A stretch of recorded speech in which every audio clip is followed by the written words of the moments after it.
Hola, muy buenas tardes. En nombre de Ficticia Editorial y de Librería Bolivia, queremos darle la bienvenida a esta celebración del 25º aniversario de Ficticia Editorial. Para esta ocasión contaremos como comentaristas con Carlos Martín Briceño, Gustavo Markovich y Marcial Fernández. Bienvenidos.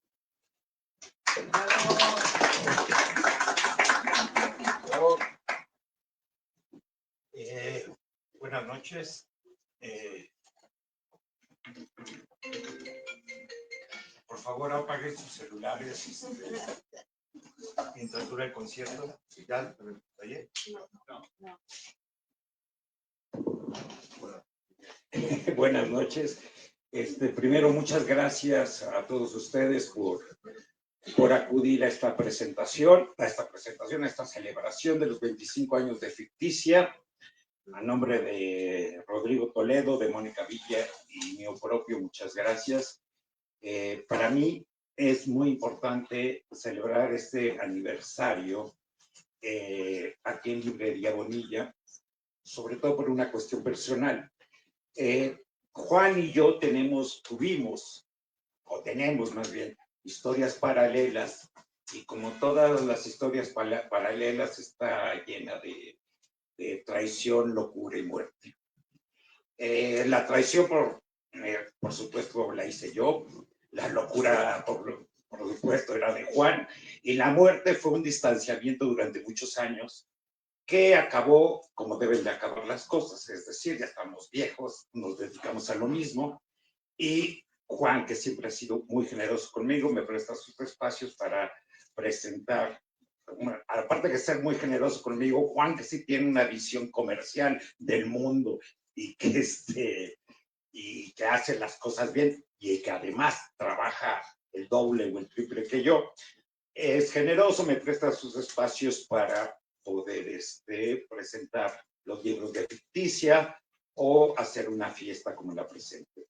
Nos acompañan, también por eso estamos muy agradecidos, Carlos Martín Briceño, autor de muchos años de Ficticia, tiene 7 u 8 libros publicados en esta casa editorial, y Gustavo Markovich, que también tiene unos 7 libros u 8 libros publicados en Ficticia.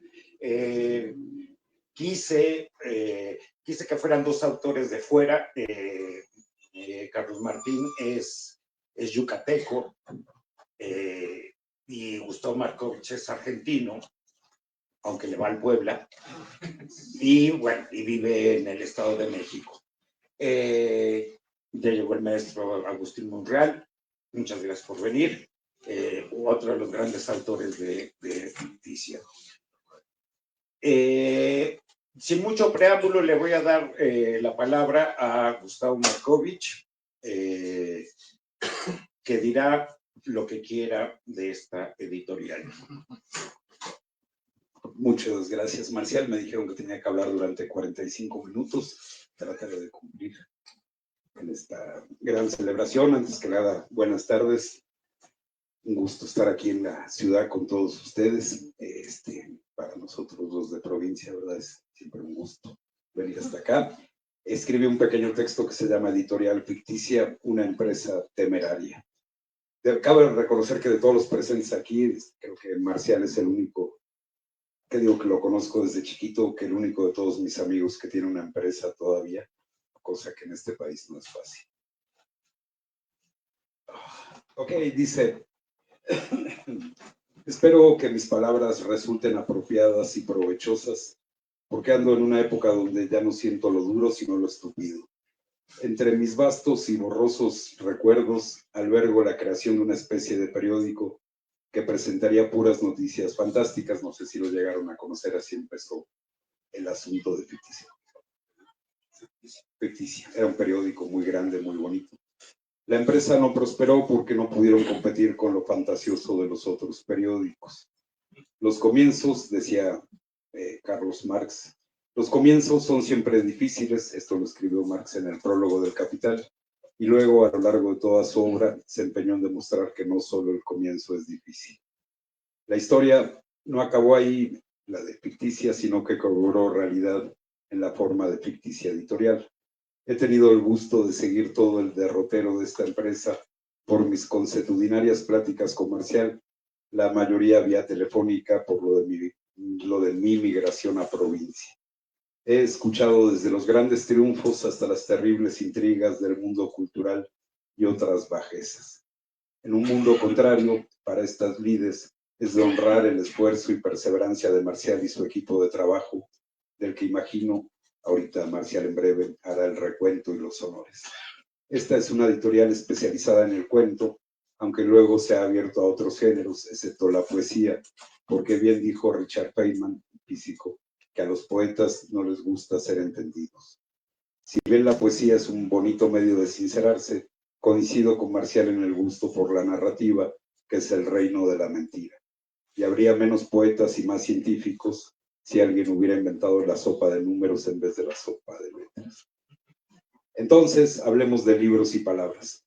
En 1918, Samiatin, un ruso, escribía: la palabra libre es más fuerte que miles de personas armadas, que legiones, que policías y que metralletas. Y los que gobiernan hoy en día provisionalmente lo saben bien. Lo saben, la palabra libre se abrirá camino. Luego añadía que algunos libros son como dinamita. La única diferencia es que un trozo de dinamita explota una sola vez, mientras que un libro 1000 veces. Linda prédica, pero yo prefiero predicar con el predicado. La literatura, que en apariencia no es un artículo de la canasta básica, pero que, satisfechas nuestras necesidades primarias, torna en elemento indispensable para el desarrollo y mantenimiento de la cultura, esa cosa rara entre el sentir y el pensar, diría Pablo Fernández, y que según Eliot es aquello que hace que la vida valga la pena de ser vivida. La literatura obviamente es inútil, y bien dice Freud, que al punto advertimos que eso, lo inútil, cuyo valor esperamos ver apreciado por la cultura, no es sino la belleza. Literatura, cultura y gente culta. Tengo ahora que volver a Holden Caulfield, el del Guardián entre el Centeno, que contaba en su novela. Antes yo era tan tonto que la consideraba inteligente porque sabía bastante de literatura y de teatro. Y cuando alguien sabe de esas cosas, cuesta mucho trabajo llegar a averiguar si es estúpido o no. En el caso de Sally, me llevó años enteros darme cuenta de que lo era. Creo que lo hubiera sabido mucho antes si no hubiéramos pasado tanto tiempo besuqueándonos y metiéndonos mano. No estaríamos aquí si no es por Gutenberg, estaríamos en un bar hablando de fútbol. Gracias a él, el mundo comenzó a llenarse de papeles impresos. El libro, amén de fuente de conocimientos, de registro de datos y de placeres artísticos, también pasó a ser parte del estatus social. Los hogares sin libros fueron mal vistos y la gente empezó a adornar sus salas con enciclopedias, los despachos de abogados y los consultorios médicos con libros especializados, pocas veces consultados, y los ricos a comprar libros por metros para ornamentar sus vacíos. Por sus libros los conoceréis, y así uno podía apantallar a las chicas con una surtida y selecta biblioteca, aunque muchas, seguían prefiriendo un buen Mustang. Todo existe en el mundo para conducir a un libro, decía Mallarmé, y así la gente comenzó a tener libros en su casa, y para acabar en que los libros tienen una casa sin espacio para sus habitantes, lo cual se manifiesta durante las mudanzas. Hoy en día, los estantes se vacían de libros y ya nadie tiene discos ni nada. En el punto de los libros, que es el que nos reúne aquí, es importante señalar que no todo lo impreso es bueno, ni todo lo no impreso es malo. Del primer libro, la Biblia, el libro, pronto pasamos a miles, millones de libros. Algunos creen que son demasiados libros. Yo creo que somos demasiadas personas. Según Google, se han publicado alrededor de 130 millones de libros en la historia de la humanidad. Voltaire decía que ocurre con los libros lo que con los hombres. Un número muy reducido tiene una gran importancia. Los demás andan confundidos entre la multitud. El asunto es que hay libros para todos. Holden Caulfield, otra vez el del Guardián entre el Centeno, precisa que los libros que de verdad me gustan son esos que cuando acabas de leerlos piensas que ojalá el autor fuera muy amigo tuyo para poder llamarle por teléfono cuando quisieras. Concuerdo y confieso que he tenido algunas oportunidades de hablar con esos autores a deshoras. Ahora, las nuevas tecnologías han multiplicado las oportunidades de publicar libros y muchos ya ni siquiera en papel, sino directamente en bytes y esas cosas. Así el libro se ha abaratado tanto en precio como tal vez en calidad. Hasta ahora no ha sido posible demostrar que esto haya aumentado el número de lectores, lo verdaderamente importante, pero ya el tiempo dirá. El medio puede cambiar, pero la acción leer no ha cambiado. No ha podido ser sustituida por algo igual de placentero. En realidad sí, pero eso se los contaré más tarde en la cantina. Ya sea en piedra, papel o de manera virtual en la computadora, Ficticia guarda las historias de muchos narradores. Yo formo parte del club de los que prefieren el libro en papel. Dios mismo, plenipotenciario, no se conformó con dictarnos una serie de instrucciones para caerle bien, sino que se tomó la molestia de plasmar los mandamientos en una lápida bastante pesada. Por suerte, para los inadaptados, esta editorial mantiene sus colecciones de libros también impresos en papel. Lo importante es que esta editorial me ha dado la oportunidad de conocer el trabajo de una vasta cantidad de escritores que de otro modo pues no más no. Desde cuentistas de larga y reconocida trayectoria como Jaime Muñoz Vargas, Carlos Martín Briceño, Ignacio Trejo Fuerte, Javier García Galeano, Luis Bernardo Pérez, Eusebio Rubalcaba, etcétera, José Flavio González Mellas, hasta jóvenes de gran talento y mejor futuro. Muchos de ellos también premiados en diversos certámenes nacionales e internacionales. También me ha brindado el gran honor de ser parte de su catálogo. Puros libros en castellano, pese a que el Génesis advierte, ea pues, descendamos y confundamos allí sus lenguas, pero no se trataba de besuquearse. No creo que el libro impreso desaparezca, no al menos en lo que me queda de vida, así que tampoco desaparecerán rápidamente los talamontes, esos héroes anónimos que arriesgan su vida para producir papel. Más peligroso que los talamontes, hay que recordar, son los talamentes. Porque todo está escrito, pero cada vez menos personas saben leer, y vemos con tristeza que la única manera de fomentar a la lectura es prohibiendo los libros. Marcial, héroe de la minificción, al que recuerdo cargando sobre sus rodillas al campeón invicto, el Finito López, que lloriqueaba a moco tendido, mientras el locutor de Vox, Salvador Camarena, declamaba que por qué me quité del vicio, no está solo. Desde el principio fue acompañado por Mónica, un aplauso para Mónica.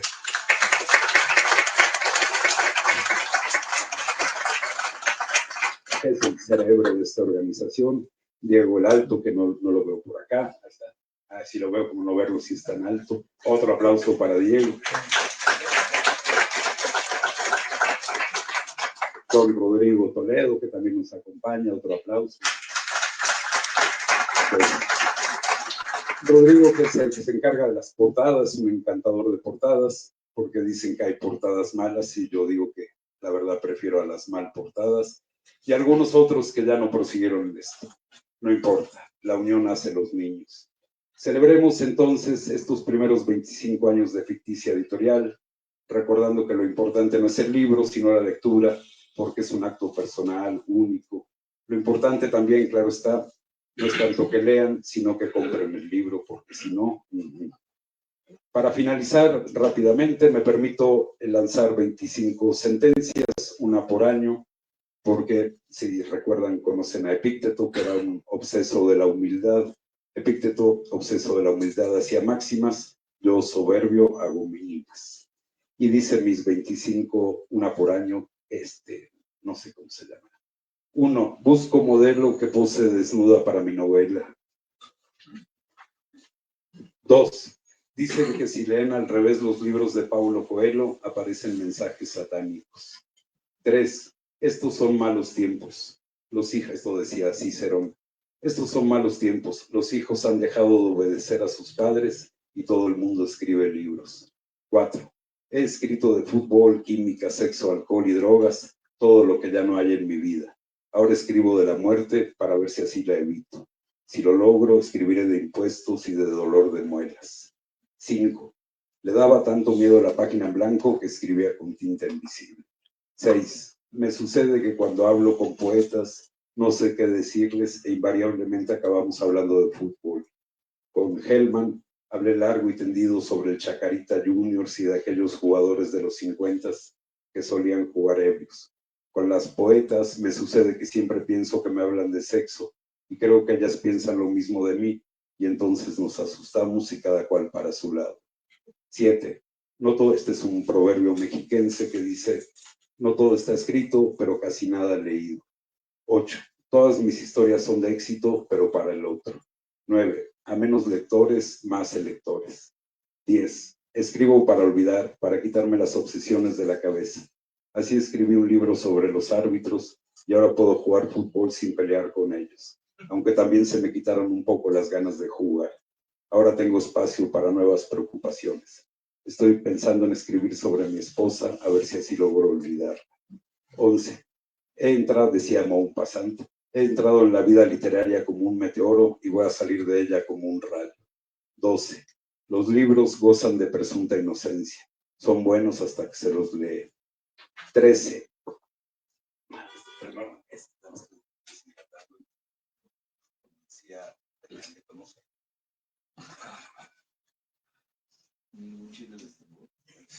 eso ok, 13. No hay nada nuevo bajo el sol, el cantar de los plagiares. 14. Un coronel y la estupidez se cruzan en una entrada. ¿Quién cede el paso? La estupidez porque es general. 15. Dicen que para escribir se necesita 90% de sudor y 10% de inspiración. Pues qué asco. 16.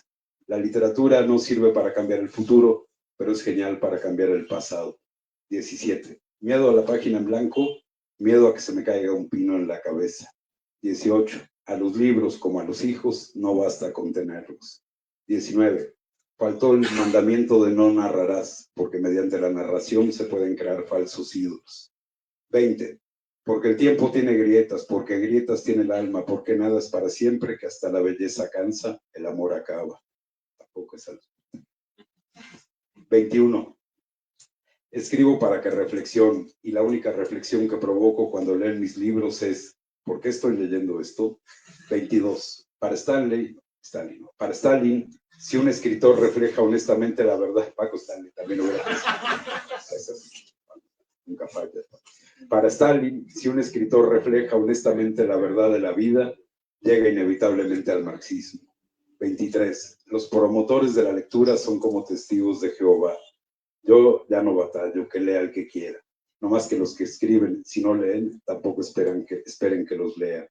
24. De boca becada no salen moscas. 25. Las letras ni siquiera según el limba entran en las bellas artes. Y como están tan reacios, uno extra que dice, ¿por qué ríen los ángeles? Por la gracia de Dios. Muchas gracias.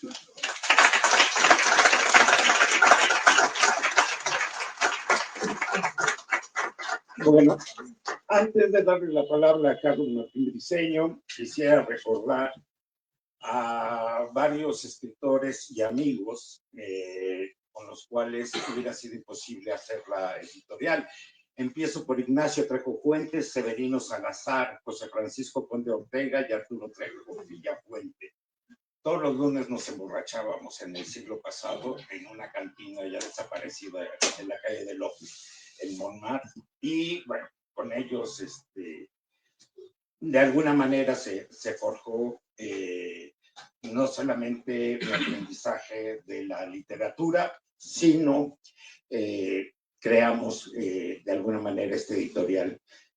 También quisiera recordar a Eusebio Rubalcaba, a Gerardo de la Torre, a Poli Délano, y bueno, que fueron importantes en varios momentos de ficticia, muy importantes, ambos tres. A Pepe de la Colina, Salvador Elizondo y Aurelio González. Y bueno, quisiera recordar también a Francisco Castro Leñero, a Rubén Pesquera Roa y a Rafael Ramírez Heredia. Le doy la palabra a Carlos Martín Briceño. Carlos Martín Briceño nació en Yucatán, tiene la misma edad que Gustavo y que yo, creo que 58, 59 años. Está publicado, se ve más joven que nosotros, ya está bien. es de los autores, es de los pocos autores que vende, si Gustavo vende 2 libros, él vende 3. Y compré 4 para que se vea que vendió el doble. Es cuentista natural, es novelista, no ha publicado ninguna novela ficticia, ha hecho antologías del sureste mexicano, de los cuentistas del sureste mexicano, es un gran autor, les recomiendo que si lo conocen, que lo sigan leyendo, que compren sus libros. Es más, de ser una editorial de cuento, de literatura, etcétera. De hecho, le publicamos a Carlos Martín Briceño un libro de cocina. O sea, lo que quiera, tiene las puertas abiertas de la casa editorial, aunque publique en las editoriales comerciales y en Lector y en otras. Sin más, le doy la palabra y le agradezco que haya hecho el viaje desde Mérida para esta presentación. Queremos agradecer, Carlos y yo, a Ficticia que nos pagó los boletos de avión. Así es. Yo me tuve que ir hasta Acapulco para agarrar. Bueno, pues muy buenas noches a todos. Después de estas palabras de Marcial, que no sé si fueron de halago o de reclamo, pues voy a leer un texto que preparé para esta noche. Quiero decir que agradezco muchísimo a Marcial que me invite, a Ficticia, a la celebración de los 25 años, porque yo le considero mi casa editora, aunque lo traicione eventualmente con otras, pero siempre nos regresa a la casa donde nació. Uno puede tener varias capillitas, pero la principal siempre va a ser Ficticia. Entonces, saludo a mucha gente que está acá, que al maestro Agustín Monreal, que fue mi primer maestro, por su culpa, escribo. Así que bueno, luego platicaremos, Agustín, tú y yo. Y por allá muchos autores ficticianos, veo a Mauricio Carrera, también, creo que tiene el mismo número de libros que yo en ficticia, o más, 6 o 7, por allá. Ya perdimos la cuenta, ¿verdad, Mauricio? Y bueno, a todos los que nos acompañan, Mónica, aplausos muy merecidos. La verdad es que con Mónica siempre hago cuentas.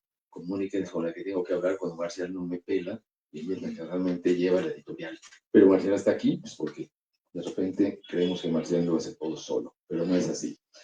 Bueno, el texto que escribí se llama Ficticia Editorial Casa Grande del Cuento. Fue en el año 2005, en la librería Educal del Museo de la Cultura Maya de Chetumal, cuando descubrí por primera vez algunos ejemplares de la editorial Ficticia. Estos volúmenes que formaban parte de la biblioteca de cuento Anís del Mono, los encontré por casualidad, a punto de salir del recinto, en el último tramo del anaquel donde se exhibían, como siempre, en primer lugar, las novedades de las editoriales comerciales.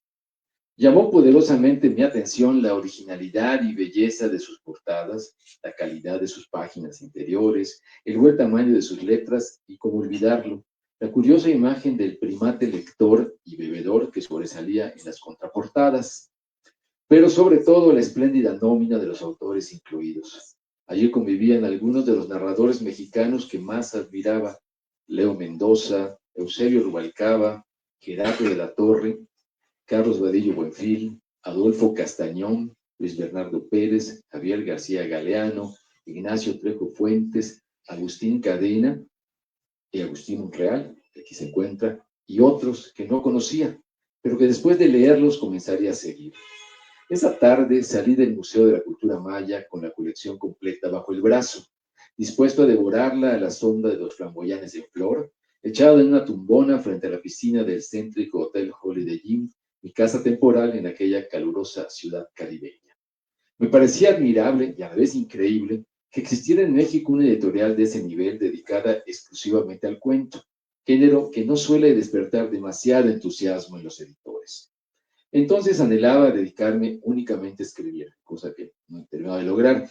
Leía con voracidad, me ofrecía para presentar novelas de capitalinos que venían a la Ciudad Blanca a promocionar su trabajo, formaba parte del taller mensual de Rafael Ramírez Heredia y había logrado publicar un breve cuentario en una simbólica editorial de la península. Y lo que son las cosas. Un par de semanas después, ya en Mérida, al término de la sesión literaria con el Rayo McCoy, mientras bebíamos unas cervezas en la legendaria carreta cubana, El maestro Ramírez Heredia, quien lidiaba en esa época con los primeros embates de un agresivo cáncer, ofreció contactarme con Marcial Fernández. Un hombre exigente, amante de la buena literatura y de la fiesta brava, dijo El Rayo, dueño de una espléndida editorial donde están publicando las mejores plumas de México.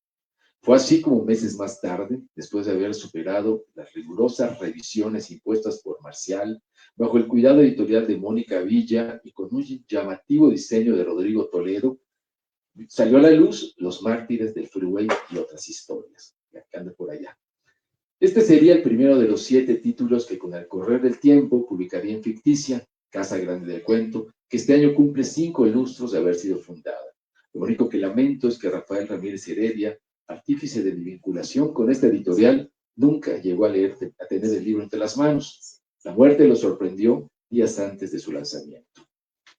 No soy el único autor que podría contar su historia de amor y desamor con Ficticia, pues desde su nacimiento, Marcial, Mónica y Rodrigo han publicado en papel a más de 677 escritores y han editado 140 cuentarios distribuidos en diversas colecciones.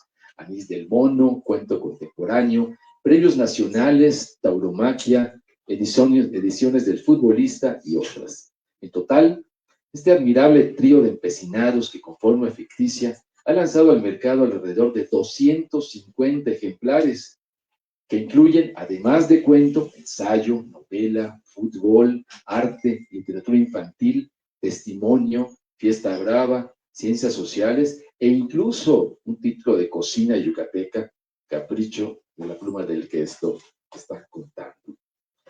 Ahora bien, antes de que la editorial se consolidara como una de las más reconocidas en nuestro país, conviene recordar que hubo un tiempo en que el propio Marcial creía en el poder de los portales digitales. Aún no existían los blogs ni las redes sociales cuando en los últimos años del siglo pasado apareció en el ciberespacio ficticia.com, ciudad virtual de narrativa breve escrita en español, donde publicaron sus primeros relatos muchos narradores que hoy ocupan un lugar importante en las letras nacionales: Jaime Mesa, Liliana Blum, Isaí Moreno, Gonzalo Soltero, Mauricio Carrera, solo por mencionar algunos, figuran entre ellos. Paralelamente a su prolífica y cuidadosa labor como editor, Marcial Fernández ha desarrollado una notable obra literaria en la que destacan el humor, la ironía, la imaginación. Los mariachis asesinos y Museo del Tiempo y otras ficciones son 2 de sus títulos más celebrados. Y por si lo anterior no bastara, vale la pena recordar que durante muchos años Marcial dedicó parte de su tiempo a la crónica taurina y al periodismo cultural. Alguna vez Marcial Fernández afirmó en una entrevista que Ficticia no era solo una ciudad virtual y un sello editorial, sino un proyecto de vida en el que como en los laberintos, era fácil entrar y difícil salir. Marcial, Mónica y Rodrigo llevan un cuarto de siglo cautivos en ese laberinto, impulsando, sobre todo, el trabajo de escritores mexicanos radicados en el interior del país. Prueba de ello es el vínculo que ha establecido con varias instituciones culturales fuera de la capital. Solo en la hermana República de Yucatán, por ejemplo, ha publicado libros de mis coterráneos Will Rodríguez, Roberto Azcorra Cámara, Adán Echeverría, Roger Metri, Gara Castro, Alonso Marín Ramírez, Adrián Curiel Rivera, que es un yucahuach, y Eiliana Garma Estrella. Y además de 2 antologías tituladas El Espejo de Beatriz I y Espejo de Beatriz II, conformadas por los relatos ganadores del Concurso Nacional de Cuento Beatriz Espejo, y una antología de cuentistas de la península sureste, compilada también por un servidor. Quizás Marcial no se ha dado cuenta, pero somos muchos los que nos alegramos de que no haya encontrado aún el hilo de Ariadna que lo conduzca a la salida de ese laberinto que él mismo diseñó. Sin la existencia de Ficticia, la historia del cuento contemporáneo en México sería completamente distinta, mucho menos interesante y prolífica, de eso estoy seguro. Larga vida a Ficticia Editorial. Gracias.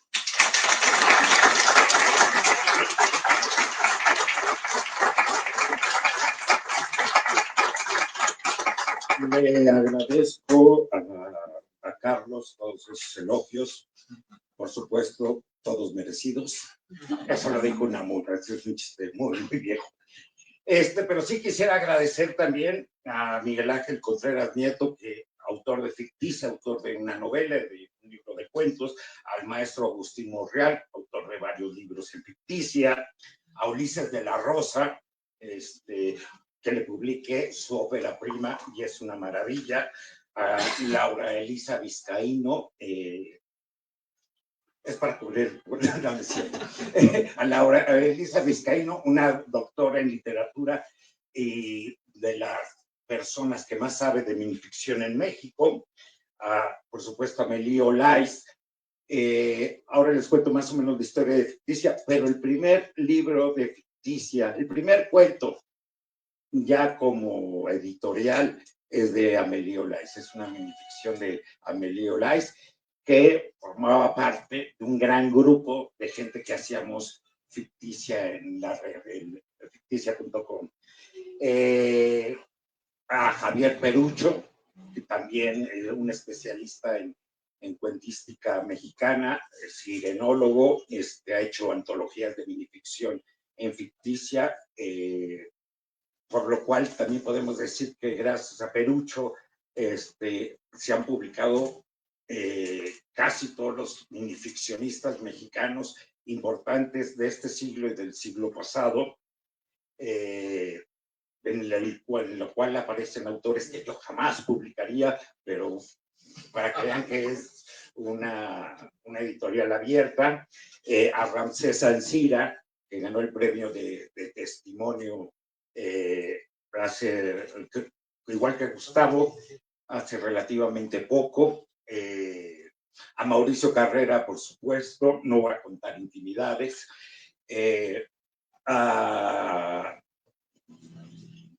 me está diciendo Gustavo que por ahí está Flavio. Bueno, Flavio es mi compadre y bueno, y pertenece a la protohistoria de Ficticia, lo mismo que Diego García del Gallo. Les cuento rápidamente la historia, no me voy a detener en muchos aspectos, nomás les voy a contar las traiciones y este tipo de cosas bonitas, como les empecé diciendo, ¿no? Ficticia iba a ser una revista con un amigo de la preparatoria que se llamaba Ricardo García del Calón, se llama. Bueno, no se ha cambiado el nombre. Bueno, perdón, pensé, pero bueno. Iba a ser, al final hicimos la revista, pero nunca se publicó. Lo traicioné.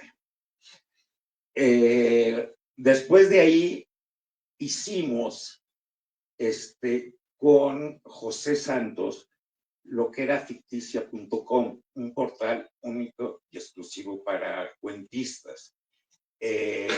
Única y exclusivamente para cuentistas, que le prohibía la entrada a los poetas. ¿Por qué le prohibía la entrada a los poetas? No por otra cosa, sino en aquel entonces, hace 25 años, necesitaba hacerle publicidad al portal, que era único en el género. Y lo mejor era insultar a alguien o prohibir algo y no sé qué, y dio resultado porque empezaron a escribir los poetas que Ficticia era una porquería en la red, etcétera, etcétera. Entonces empezó a acudir mucha gente. Ficticia en esos primeros años tuvo un importante... Rodrigo Johnson, otro autor también de aquellos años, buen amigo. Empezamos a hacer el portal, creo que lo conocen todos, es un mapa de una ciudad. Si uno le da clic en el cementerio, se aparecen fantasmas, cuentos de fantasmas. Si uno le da clic a lo que después se convirtió. Bueno, era un mapa que hizo Diego García del Gallo, que le pedí y que al año, y era tal la afluencia de gente que quería participar en este juego, que ese mapa se volvió como el corazón de diversos mapas de diferentes temas. Por ejemplo, el estadio se convirtió en un estadio que daba espacio a otros mapas de juegos mentales, de béisbol, etcétera. Y bueno, en cada apartado había cuentos. Paralelamente, teníamos un lugar donde quien quisiera escribir en Ficticia lo podía hacer bajo su propio riesgo, no pasaba por un editor, y ¿cómo se llama? Y bueno, y así le iba como le iba, ¿no? Quienes querían pertenecer en la antología, había dos maneras, que yo los invitara, llegaba con el maestro Agustín Monreal, le decía 2 cuentos por el amor de Dios, me obsequiaba 2 cuentos, entonces la gente veía que el maestro Monreal publicaba en ficticia, entonces me empezaban a llegar carretadas de autores jóvenes que querían publicar. Yo creo que de la generación de nosotros somos 60, en los 70 y un poquito más para acá, publicaron en ficticia la mayoría de los que están ahorita, por lo menos moviéndose en el ámbito literario del país. Era mucho trabajo. Aquí veo a mi abogado, el licenciado Carlos Díaz, que me aconsejó en su momento, cuando hicimos la sociedad ya para hacer libros, unas medidas comerciales que por supuesto no acepté hacer. Bueno, entonces, bueno, evidentemente con quien hacía la página y se cansaron de trabajar gratis. Nosotros seguimos. Voy a regresar un momentito rápido. Les dije que esto empezó con una traición a Bonilla. Bueno, de esa traición nació el primer libro que publicamos, que lo hicimos justamente Mónica, Rodrigo y yo, que se llama el libro Siddhartha en la Hermandad, que fue un libro que mi cuñado, que en aquel entonces era el director de Osborne, hasta se me secó la boca,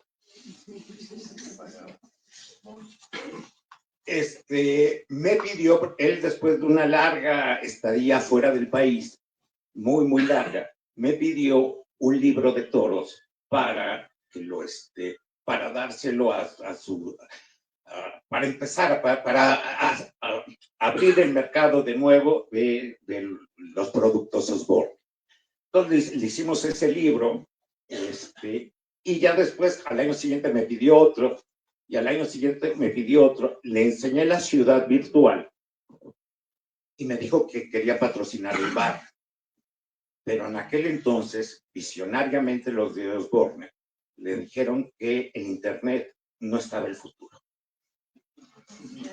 que no había un peso para publicidad en Internet. Entonces le propuse hacer la biblioteca de cuento Anís del Mono. Y mientras ficticia la página tuvo 10 años de una evolución y un crecimiento brutal, entraba cualquier cantidad de gente, nosotros, que éramos gente de letras, nos fuimos por el rollo de la literatura, que es mucho más complicado. Y bueno, y como no había seguido las recomendaciones de mi abogado, tampoco seguí las recomendaciones de nadie para hacer los libros. Entonces, pues los libros, en realidad nunca me interesó venderlos, me gustaba hacerlos, que se volvieran libros de culto y esto, pero bueno, todo eso tiene sus inconvenientes. Esa, digamos que fue la primera etapa. Se acabaron esas épocas de vino y rosas, que fue con Osborne, que fue la mejor época de ficticia, tanto que podía hacer presentaciones en cualquier lugar y se atascaban las presentaciones. Después se vendían 2 o 3 libros, pero eran unas fiestas fabulosas, ¿no? Y después aprovechamos para que Osborne entrara a Bellas Artes y demás. Bueno, fueron bonitas épocas. Se acabaron con Flavio González Melo. Flavio González Melo nos ayudó, hizo el primer periódico de ficticia. Después se convertiría junto con Carmina,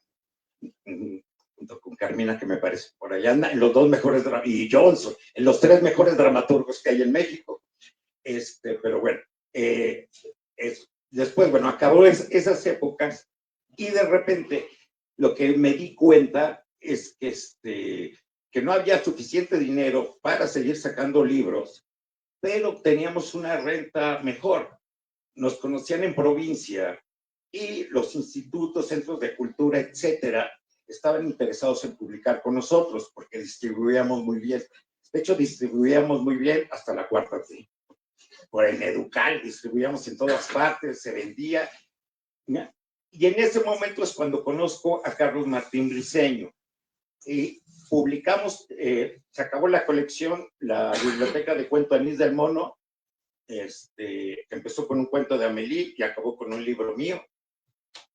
Pues dije, no, pues ya, pues ya va a acabar. Pero bueno, Ramírez Heredia me presenta a Carlos, no sé qué, hablamos con la gente del instituto, bueno, ya secretaría, de la ahora Secretaría de Cultura de Yucatán. Les interesa publicar el libro de Carlos, y así empezamos. Y lo mismo fue sucediendo desde Sonora hasta Yucatán, más o menos. Entonces presentábamos el libro, sacábamos libros de aquí y de allá, coediciones, y así empezó a funcionar ¿cómo se llama? La editorial hasta la fecha. Que es difícil, es muy difícil. Sobre todo cuando hay que pagar regalías de ese tipo de cuestiones. Quisiera también agradecerle, además de los que ya agradecí, que los vi por aquí. Bueno, ya hablé de Gerardo de la Torre y a Leo Mendoza, que se encargaron de hacer las ediciones del beisbolista. Bueno, no es cierto. Tengo que decir algo antes. Lo preparé un segundo. Bueno, en esas estamos. Ya a la fecha hemos publicado a 678 autores en 243 libros, 60 ebooks. No estoy contando a todos los autores que entraron, que hicieron la página, que ahora es un museo que se está cayendo. Pero bueno, está bien esa decadencia, a mí me gusta, ¿no? Le quiero también agradecer a José Luis Martínez. José Luis Martínez, ese, porque él era el director de Ediciones del Boxeador, que también llegó un título, pero a él sí lo traicioné, por 3 monedas de cobre. A Paulina Chelén Ugarte, que hizo Ficticio Infantil, que sacaron 3 títulos. A Javier García Galeano, que hizo el Gabinete de Curiosidades de Mr. Flo, que llegó a 14 títulos. Mónica hace una colección de ciencias sociales y humanidades. Que bueno, que de repente hay que leer cada cosa y corregir cada cosa. Es muy difícil trabajar con académicos en este país, por eso prefiero a los escritores, ¿no? Porque con ellos la pelea es más frontal, ¿no? De gramática, ¿no? Con los académicos es más difícil trabajar. De todos estos hemos publicado 140 libros de cuento. Es bueno. Y bueno, y el que viene es un libro de Hermann Bellinghausen. ¿Y por qué me detuve?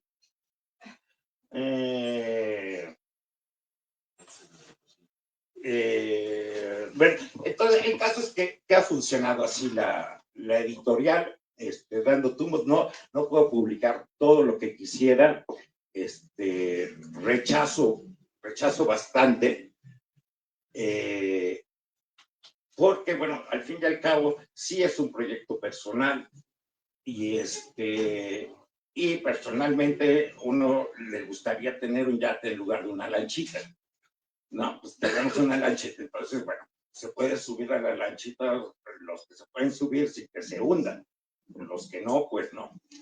Y la hemos pasado bien, creo, ¿no? O sea, me da gusto que haya tanta gente. Yo realmente temía que estuviéramos Mónica, otra Mónica, esposa de Rodrigo, Ariadna. Gustavo ya no trajo ni siquiera a su mujer, ya a su hijo. Y bueno, yo sabía que iban a venir 2 o 3 amigos, pero no esperé que llenáramos este lugar. Es lo que les tengo que decir. Yo estoy contento. Creo que creo que me he equivocado poco, aunque me he equivocado.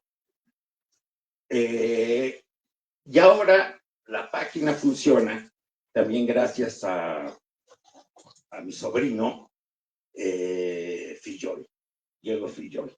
O sea que Pepe Santos se tiró del barco a mitad del camino, entonces también por eso ya no le encontré mucho sentido al rollo digital y de repente nos empezó a sobrepasar demasiado y como en verdad nunca pensé hacer dinero, si ya uno es guapo, tiene dinero, tiene amigos, etcétera, equipo de fútbol, pues ya para qué quiere hacer negocios, ¿no? O sea, con eso basta. Entonces, como nunca, entonces muchos se echaban al río a medio camino. Diego García del Gallo sigue siendo, aunque lo niegue, aunque no lo diga, el editor de ediciones del Futbolista, que ya llegamos a 14 títulos.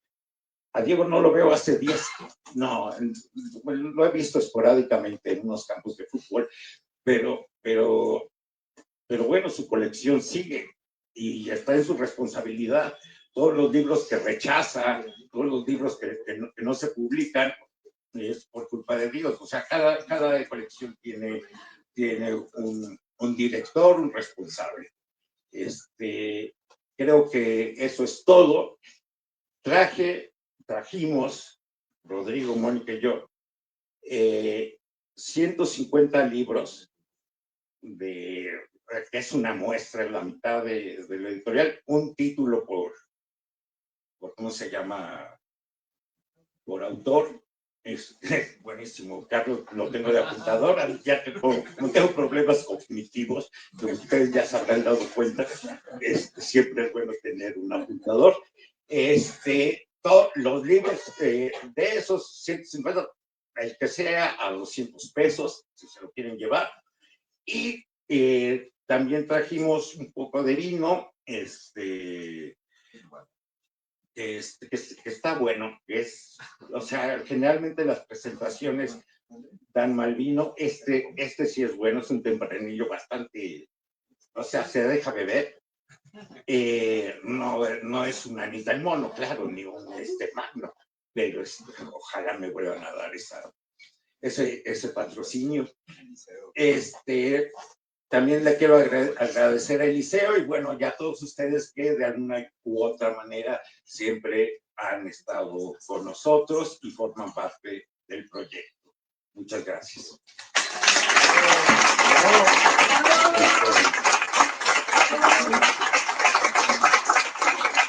Como es un cumpleaños, me imagino que todos trajeron regalos.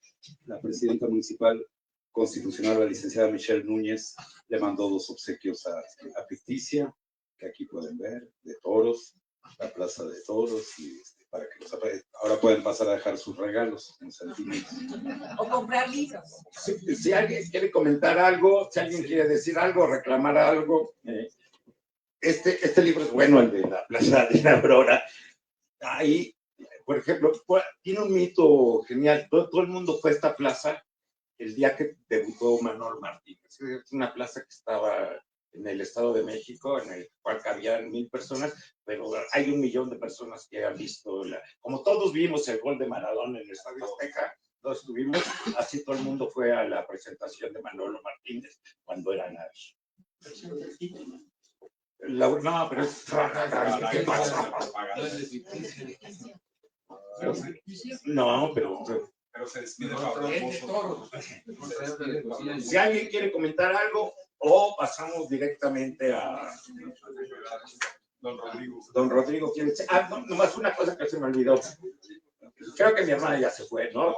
Pero bueno, a mi hermana Santa, Rocío, que siempre me saca todos los problemas económicos cada vez que sus libros no venden, ¿no? Bueno, cada vez que sus libros no venden, cada vez que me rompo algún hueso, etcétera, etcétera, etcétera. Le paso la palabra a Rodrigo. De las gentes que mencionaste,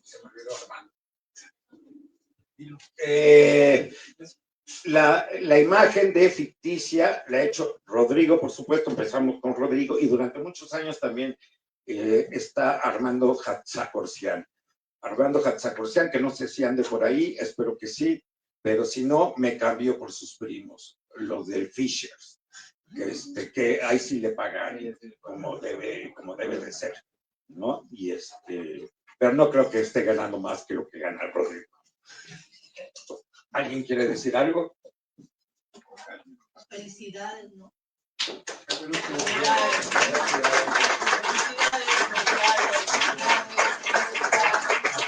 Gabriel Caruto.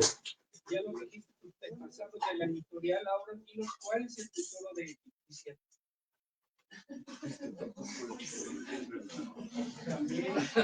Bueno, ¿alguien tiene otra pregunta? Es la fiesta, ¿no? No lo sé, es complicado, la verdad. La verdad no. El futuro de ficticia es como el futuro del país. Entonces, es un problema. Si antes costaba, a ver, a mí en lo personal, en mi mente envidiosa y mezquina, estoy muy contento, muy contento de que le hayan quitado presupuesto a la cultura y en especial a la literatura, porque le están quitando nada más presupuesto a no, ¿qué pasó? A una persona, le están quitando presupuesto a una persona que está monopolizando la literatura en pos de un pensamiento único y está poniendo barreras para que no sobrevivan otro tipo de proyectos distintos al suyo. No sé de qué estoy hablando. Les dije que tenía problemas cognitivos. No, pero el futuro es halagüeño. Cuando uno es rico y guapo, siempre, y tiene amigos tan guapos como los que tengo a ambos lados, pues el futuro siempre tiene que ser bueno.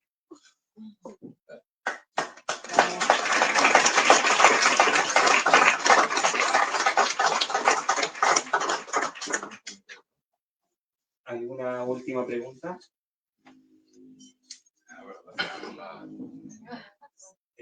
O felicitaciones. Felicitaciones. Bueno, ¿Alguna respuesta? Un reclamo. No, entonces vamos a tomarnos un vinito y platicamos. Y a fumar como sea. muchas gracias. Bravo. Felicitamos.